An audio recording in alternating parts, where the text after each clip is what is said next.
Hello, everyone. Welcome back to Eye Opener Society, and welcome back again to the show because we love all of you, and we love you because it's Valentine's Day, or at least Valentine's Day just passed. I didn't do the show on Saturday, but this is our regular show, and it fell along this entire Valentine's Day kind of weekend. Before we get into it, I wanted to give a couple of thank yous. I wanted to thank Carly and Carla from Appalachian Rootworks, rooted in ruins in Cynthiana, Kentucky. I'm actually, after this recording, I'm going to be going down for this weekend to assist them because they are podcast monsters, man. They've got so many guests coming in the course of a couple of days. And they called me and my wife to come down, give them a hand because they need some production help. So big shout out though to them because they're doing such a wonderful job and their podcast Without a Candle is getting so much better. And they're adding more of the Raven Records, which is another podcast too that they are doing. So that's going to be released on Tuesdays while their regular shows are released on Friday. Big shout out to them. Thank you to everyone who helps out on this show. Sunset Child for joining me on that other episode as a co-host. We're still waiting for a podcast from Out There Podcast, but it's great to have heard from Sunset Child and having her on. Big thank you. Big thank you to Ann Lund from Haunted and Waiting. Don't forget to check out hauntedandwaiting.blog and follow her on Facebook. Just look for Haunted and Waiting. Our dear friend Hannah Rose from The Sound Within. Big shout out to her too as well for helping me out on the episode with the guided meditation series as well. Don't forget to follow her on Facebook, The Sound Within. Follow her on TikTok too as well. These are some great people. Elaine from Arcane Oracle too. Thank you for everything that you've done since this show started and you've been there in the background. Big happy Valentine's Day to everybody out there. I appreciate it. Speaking of Valentine's Day, let's talk about relationships.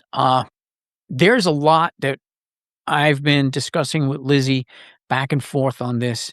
There's so many levels involved as well with this.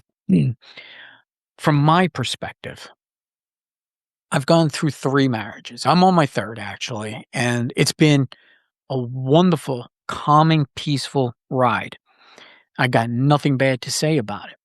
And I'm not the one who's going to talk bad about past relationships either. They've had their pros, they've had their cons. They basically ran their course. Each one was completely different, polar opposites from the other.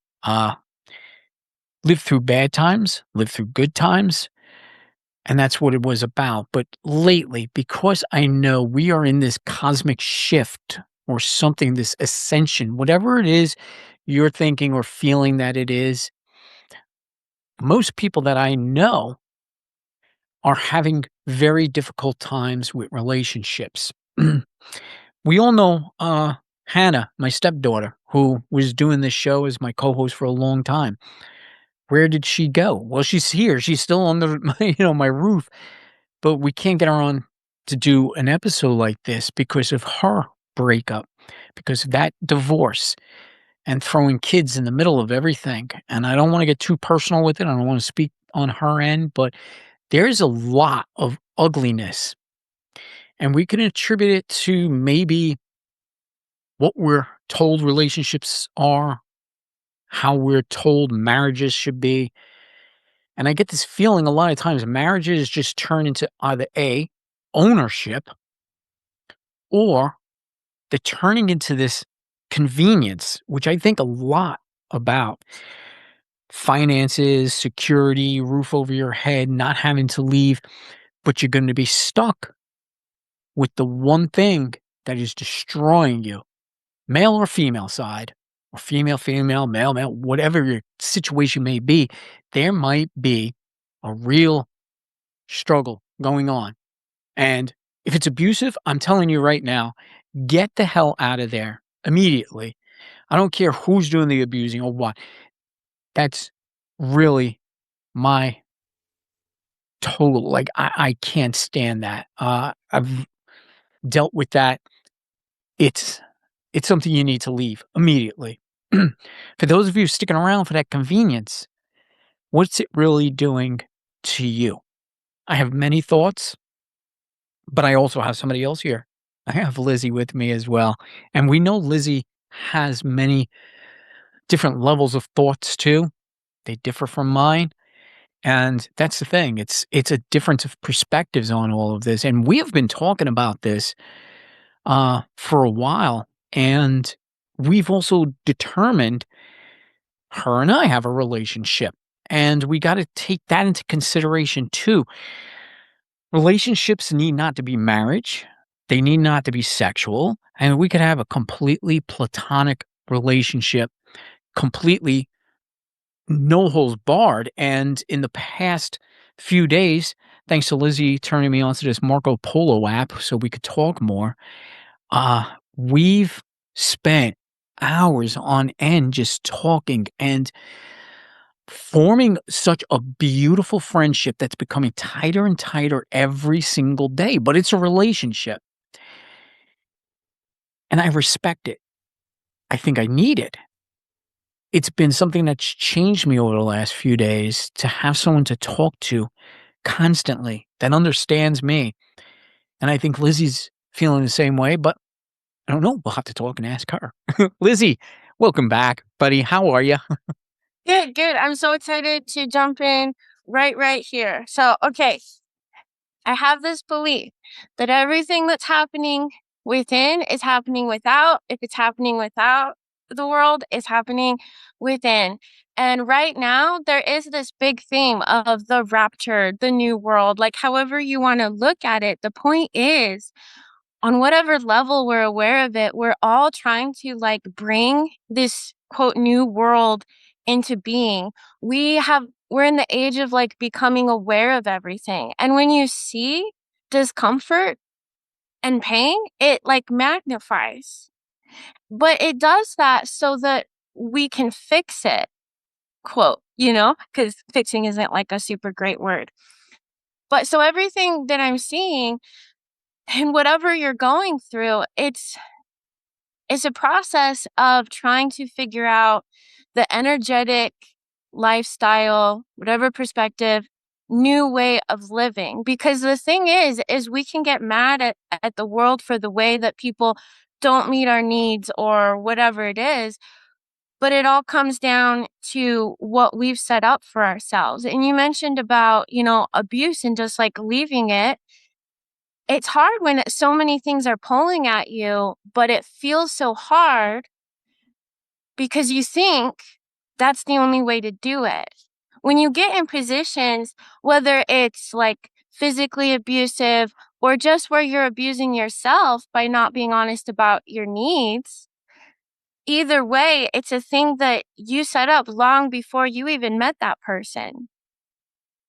And so when you get in a position where you've got, because the world puts this like codependency on relationships, right? And so when you do that and you're now trying to sort out all of your multidimensional ties limited down to one person, it makes everything really messy. And it's really a lot easier to pull yourself into a spot where the moment you become aware of just how uncomfortable you are, it's so messy. How do you get out of it? Because yeah, your finances are tied, your futures are tied, your hopes and your dreams and your fears and everything with the stories that you tell. It's all tied around into this like one plot line. And the thing is we're multidimensional beings. Our relationships cannot be honed down into it. So many people when they get into a monogamous relationship, not to speak ill on it, but they tend to put their best friend, their future, their everything into like one category, and they don't tend to branch out. That's something that's very important to me when I'm in a monogamous relationship is that I still get to branch out. I still get to, you and I have been talking since, I joined the show, and we learn so much from each other. If your only relationship is honed in on this monogamous sexual relationship, you're limiting the way you can learn, what you can learn, how fast you can learn, and you're limiting it to the ability of another person to learn.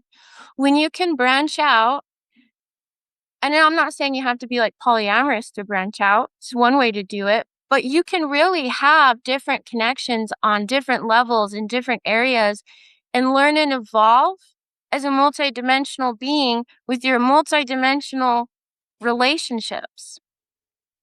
And so it's not the monogamy or relationships with love, even in polyamory, because those ones can be just as toxic and limiting. It's not that they limit, but we have a tendency to limit ourselves to whatever dynamic, whatever story we placed on it. And so if you're going through like a hard time, you really got to look at like, what story are you telling? What story are you insisting? And that will start to unravel what's actually difficult, because the universe is supposed to be easy. If it's not easy, you're lying to yourself about something. But it's a double-edged sword, because oftentimes the things we're lying about are true. It's not that they're a lie, but we're holding it in a certain layer of truth. And that complicates the whole thing when you only look at it from one perspective. Oh, I love it. I love it. This is why I asked the questions. You diagnosed that so well.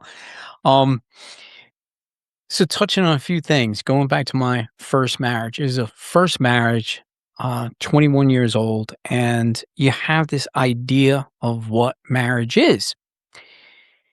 And I think I held on for almost 13 years, but we just lied to each other the whole time that regardless of what's going, and I think too, religion played a lot into that, because my first wife, with the whole Catholic religion that basically says you don't divorce no matter what's going on.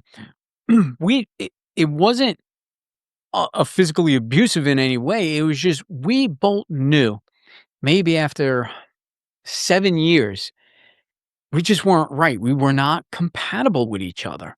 We had completely different ideas. We clashed all the time on them. And we should have realized that, and we did, but it always came down to, "No, we're not getting that divorce. This is the way it is." That's toxic, because you're throwing that toxicity to the point where you are now forced to be involved in something that is not in the alignment that it should be when it comes to marriage. Moving on to second relationship, again, held on for a very long time. Very open, and I would say going well beyond, polyamory, it was just open relationship. Had a lot of fun, obviously, but in that same, token, towards the end, there was a lot of lying, because when you like you had mentioned, polyamory too has its own limits, its own problems too. It definitely, puts you into these situations where you really need to be 100% honest. If you don't like somebody else that the other person is with, you should be able to say, "I don't like that person." But once you start lying, you are saying, "Oh yeah, I'm fine with that person. I'm fine with that person." But then that's a lie, and it pulls you away from that too as well. So now I'm on a third marriage, monogamous, and completely at peace, because I found somebody with the same type of spiritual energy that I have, where it's extremely calming, grounding, and we just had this streak where we never honestly argued or anything else, and there was a lot of issues at the beginning, mental health and suicide and all. I mean, this is a complete honesty, but I stuck, through it the whole time to help her, because this is my partner. This is who I am with. This is the person that means something to me. I am not going to back away from somebody just because they're having all these problems and I don't want to deal with it. And then to go even further, to expand on what we were talking about with friendships and all, not limiting yourself. I'm the same way with my friends. If Lizzie came to me, "I really need your help, please." I'm going to be there for her no matter what. I know that. I feel that. And that doesn't mean I'm abandoning a marriage that I'm in and I'm extremely comfortable with. It's just a human nature to help and to give and express yourself to other people. You don't have to always just be focused on one. So I'm hoping, Lizzie, that kind of compressed everything that you were saying too, just in my form. Yes, yes, and I had so many thoughts. Let me see if I can pull them all out here. I think to start is my idea where we feel this need to like trap love into forever. You mentioned your first wife was Catholic, and so very like spiritually like is forever. But some beautiful things aren't meant to hold forever. If you pick a flower, it dies, right? Like that analogy. And some things that I've deconstructed throughout the years of switching back and forth between polyamory and monogamy is that regardless of which relationship style, even if you commit for life, like even if you are to marry somebody, it really has to be from a perspective that you're not picking them like a flower. You have to like leave them planted where they are. You get to now witness them as a flower. Maybe you can touch their soft petals if you're going to be gentle. But we have a tendency when you decide that it has to be forever, forever, it can limit you and it can bring out lies because now you're trapped in a spot where it actually limits you because two things are always true. If you love them forever, you have to grow in a way that they and everybody else in their life can honor, because otherwise it causes friction. When you are in a polyamorous relationship, even if you're only sleeping with one person and a group of 4 people, you're in a relationship with all of those other people, even if you never speak to that other person, but because their energy is all wrapped up in this person, all their soul ties, contracts, recursive lives, past life, this is all a tangled mess. And when you enter a relationship with someone, you enter their mess. And so the game is to be on, you have to be radically honest, even when that means you fuck up. Because if you're fucking up authentically, you're evolving, and those who are meant to be in that next phase are going to come with you. And if they're not, that's okay. It doesn't take away from the love that you guys built together. It doesn't mean things are wrong. And gets complicated when you feel that really beautiful, that's my person thing. Because a lot of the times there's I've watched it, okay? So I only learned about recursive lives as a thing this year. But I can see now as I go through my past relationships which ones I've met 1,000 times, which ones I've met a couple, which ones were brand new, me just like attempting to do something different. I you know, my I didn't enter my first marriage until 30, right? Before that, it was a lot of and I attributed it to a low attention span at first with a person, and then as I tapped into things, I realized I was unknowingly understanding where it was leading and cutting it really early. Now where I'm at in understanding my, like, long-term path, what I was attempting to do was closing a lot of loops. I had a lot of potentials, a lot of different directions that I've attempted to accomplish this goal, and I've cycled through a bunch of things throughout these lives that like I closed a bunch of things out in this life, opened up into this marriage, and I entered it into it with this perspective that, well, ha, I did it. Like I did all the things like here we go, my person. And I was so accurate about that. He is my person. But currently we are separated and it's probably not getting back together, and that's so sad to me with all the beautiful things that were built. But in all reality, it doesn't take away the fact that he was my person. We've done this 1,000 times. We're back to like my idea on the template that we're like all trying to like switch over. This aspect of this world's template that I want to experience, I do so well romantically through this person. So I do it over and over and over again, just because we haven't accomplished it in this life.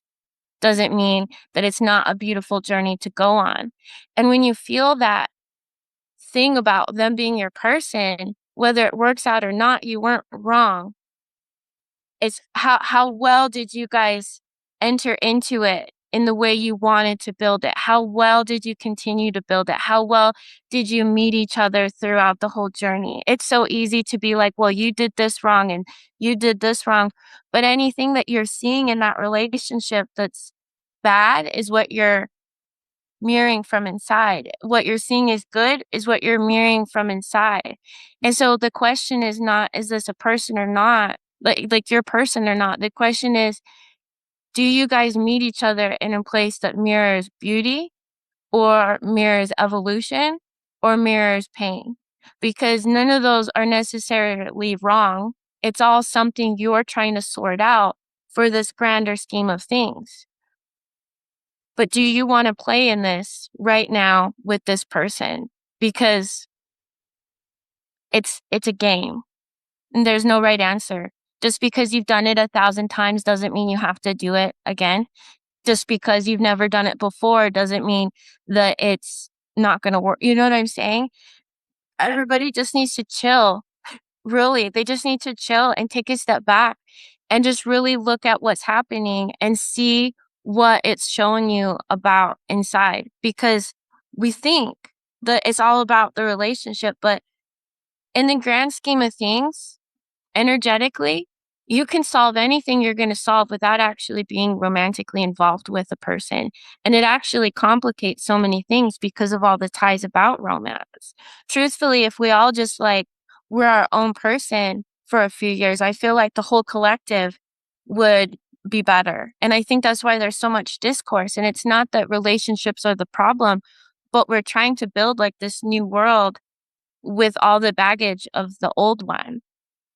And so it's this process of like letting go of all of the shit we've collected, but carrying all the strengths that we earned, but not proving it. And that like circles out to a big mess. Yeah, it does. It does circle out to a big mess. And on the same topic, I don't want to come across as totally negative because I know there are many people, myself included, that are in wonderful and perfect relationships. So if you actually have that, embrace it, enjoy it, and keep working on whatever it is that's making that relationship perfect. And the way I see it, just through my eyes, my experience, like the here and now, I fell in love with a person, everything about them. I never wanted to change that person. Once you start wanting to change that person, you no longer are in love with that person that you met. And that's how I go through this relationship. It's out of complete admiration and respect for someone who is so solidly themselves that it's such a beautiful thing that I'm always engrossed in. And at the same time, I could be completely the person that I am without any changes and I'm respected. And that's a big thing. So if you have that in your relationship, yes, embrace it because it's not all negative. I've just been seeing a lot of struggling. We could probably go off and Lizzie and I did talk about this. We were saying this could be like maybe 10 different episode series because there's so many different, aspects to this. But what I don't like is when two people, because now instead of just having one person that's miserable, when you're in a relationship, you got two people now miserable.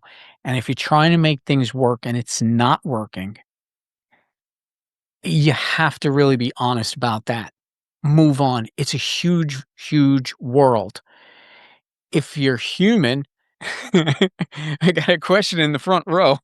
What's up, Lizzie? Lizzie, hold on a second. Your mic's out. I got no sound on you. Sorry. There you go. Sorry, I'm Okay. back. Okay.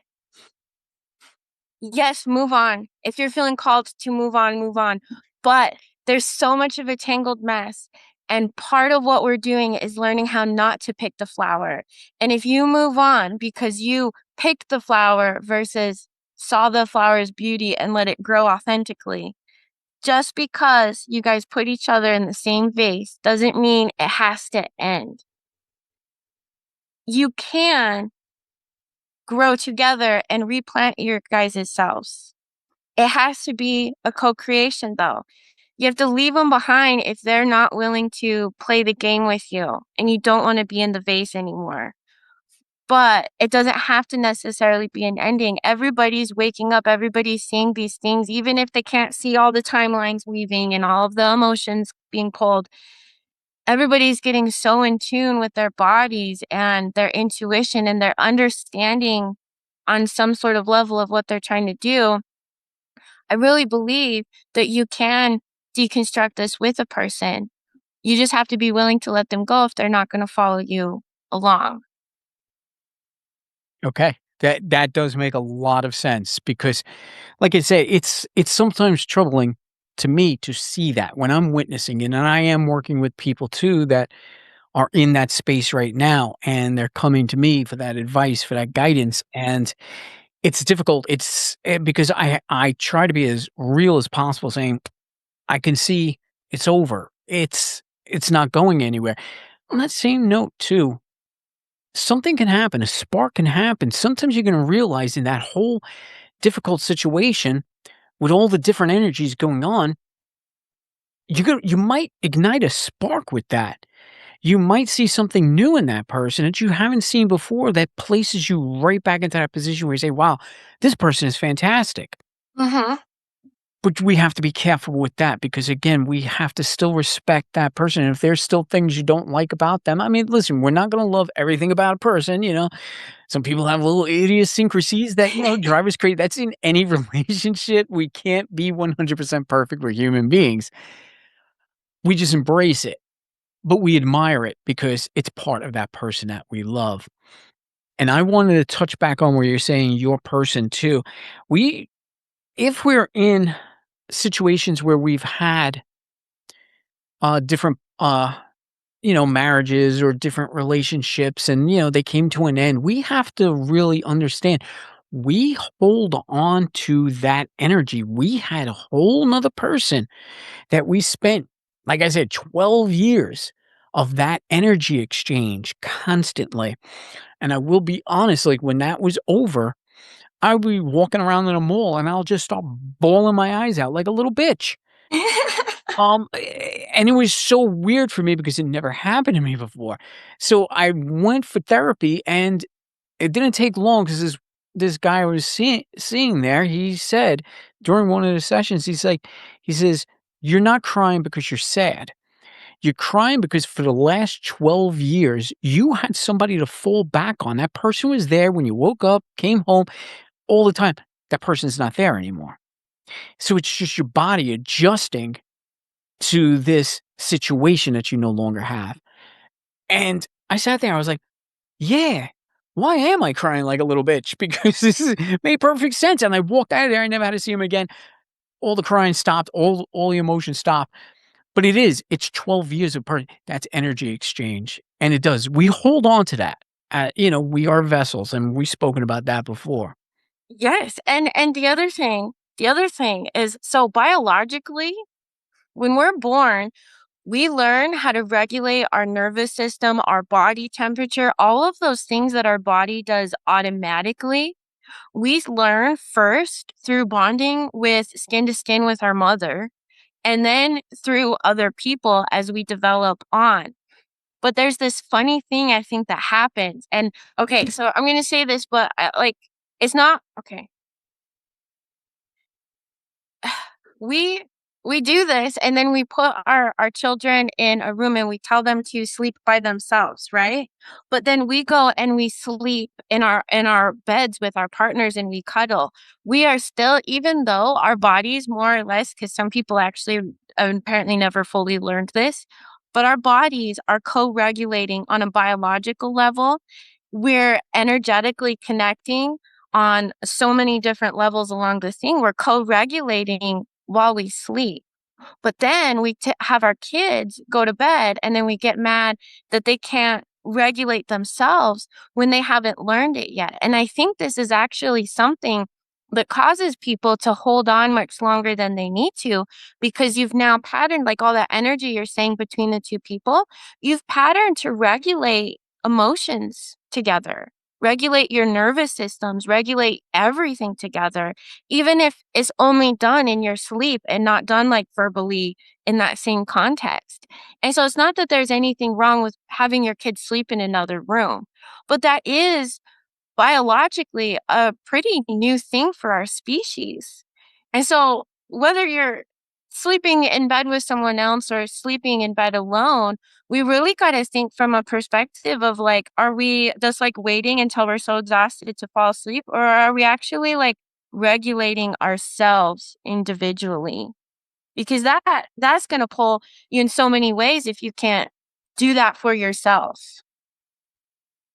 I'm always amazed at the information that you bring out. That makes a lot of sense. And I'm sitting here digesting it, saying, "Yeah, that absolutely makes sense." I can't even add anything to it. You said it perfectly. Yeah, we do. We are taking on those energies, and we are taking on those emotions like that. And yeah, energetically, when we're sleeping and having another person there, and now my mind's going off onto this other thing. There are people, and I don't know because I'm not going to sit here and play statistics because I'm just guessing. If I was to look up the statistics, men are probably more comfortable saying, I'm happy to be alone and I don't want nobody with me. But on that same level, men, I think, suffer from that loneliness more than anybody else. Yes, and I've been deconstructing this a lot lately, and I was talking to you about how circumcision. I really think that like on a so many multidimensional level fucks with men right from the get go. I think we pattern men to shut down into loneliness versus relying on another person. And so they learn to not regulate but close in to themselves, right? Which is kind of like regulation, but more like a stalling of it. Whereas women, we're given baby dolls before we're even out of diapers. You know what I mean? Like, just that's like a whole other episode that we'll have to get into to really deconstruct that one. But the point is we learn to emotionally regulate ourselves through the emotional regulation of the emotions of the people around us. We care for ourselves. This is very stereotypical, okay? So take what resonates for all the listeners. But we do this through how peaceful the emotions are around. Whereas men will automatically be like, this shit's chaos and close in on themselves to protect themselves. But women have to cater everything and fix everything. And that separation causes so many problems. I have more to say, but I don't know where to I gotcha. plot That's on. fine. You said a lot. It makes a lot of sense. And this is where I think when we're talking, whether it be relationships, marriages, or just being single and just having fun, we as human beings are just such complex creatures because we're toying with so many different emotions and challenges. And then we are bringing or allowing another person into that under the guise of forever. Throws a big emotional mess. And that's why I think many times it fails and it fails miserably. Now, I don't know if I don't know how much time I want to go on with this, but I think we spoke on this too, where it's like, is marriage, current marriage, legal marriage, the piece of paper, is that just old school garbage that should just be thrown out and we could just be married just by saying married? Okay, okay, I'm gonna end this on a truth bomb, okay? I don't believe in legal marriage. I deconstructed this a long time. I'm talking about how I entered and then now exiting my first marriage here, but we were actually never legally married because do you think like in this society, in this like attempted handmaid's tale world, I'm going to legally on paper be owned by another human being, because realistically, that's what legal marriage is. Spiritually, it's a commitment of walking in a door where you say, I will unconditionally love you. I will do my best to see you in everywhere you want to be seen, and I will give you space to grow. That's a spiritual marriage. And truthfully, as I'm, quote, exiting this marriage, I have this hard time not calling him my husband, because regardless of what happens in the future, even if he never talks to me again, the truth is, I will always do my best to see him. I will always unconditionally love him.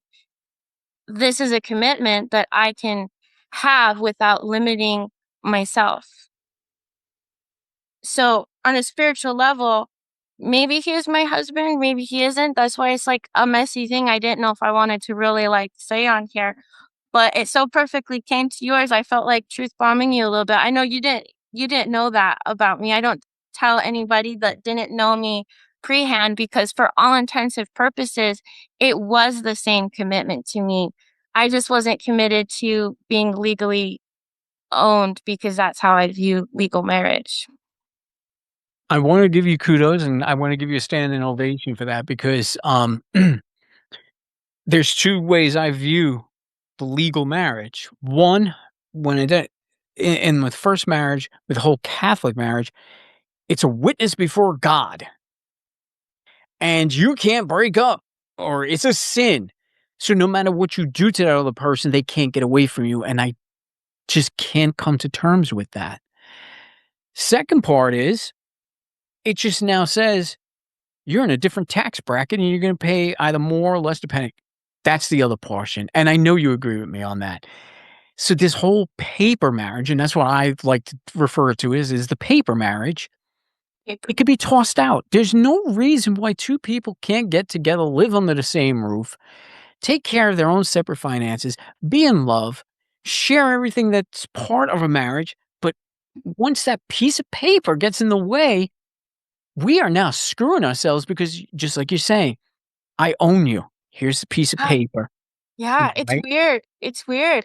Now, this is not to talk crap on anybody in legal marriages. Like, do Mm. it if it's gonna financially or, logistically, like, if it works for you, if it's gonna help you do the things that you're doing, like, if you've got investments you guys are doing together and all that stuff, and you're playing in legal things together, maybe that legal marriage will benefit you. That's fine. There's nothing wrong with it. You know what I mean? You can still look at it differently. Just because it's on paper doesn't mean it's like now like binding you into something. But again, with the cultural norms, you love somebody, they're now forever. You just legally own each other. Like that's just what you do, right? Half of what you have is mine, and vice versa. But like you can do all that from a spiritual perspective of just choosing to always see a person, like truly see a person, because that actually is really fucking hard to do in this world sometimes. Oh, it so is. And just to end on this, like with my current wife, yes, we do have the paper marriage, but we spent, oh God, I think it was 8 years together before we did it. And just like you said, there was a reason why it had to be done Mhm. because of the mental health struggles and all, in order to get her underneath the insurance benefits, for Right. hospital and all. It had to be done. So now you're into a zone where it benefits you guys in order to legally do this, because that's the system that we've set up. And maybe in the new world, when we all anchor that in, we'll look at these things differently. I know there's common law marriages. I don't know exactly all of that, but that's like another idea. But even then, it's still a paper thing, so it's realistically the same idea. You know what I mean? And Yep. so it's all a game. Like, if you don't like something, play with it. If you like something, make art out of it, and everything's gonna just work out however it's supposed to. All the things about, like, all the feelings being pulled in different directions, like, you don't have to do anything you don't want to. Mhm. Just figure out what you want, because nobody knows that. Nobody knows what they want right now. You are so right. I thank you so much. Happy Valentine's to you, Lizzie. You are my Valentine this week, and I told you that. So check your mail because I sent you something. Either way, I also wanted to tell the entire audience, no matter what relationship you are in, what kind of relationship you are in, whether it's a paper, whether it's just open spiritually, or whatever the case may be, we wish you the best. And I hope everybody is in love. It's an amazing thing when it's done correctly. And we only had this episode because, like I said, I know some people are stuck and I get it. We feel you. I feel you. It could be very painful. Make every step possible to make yourself comfortable and happy because that's what it boils down to. And that's really what relationships should make you feel is happy. So with that, I wish everybody a happy Valentine's Day. I thank you all for tuning in. Thank Lizzie.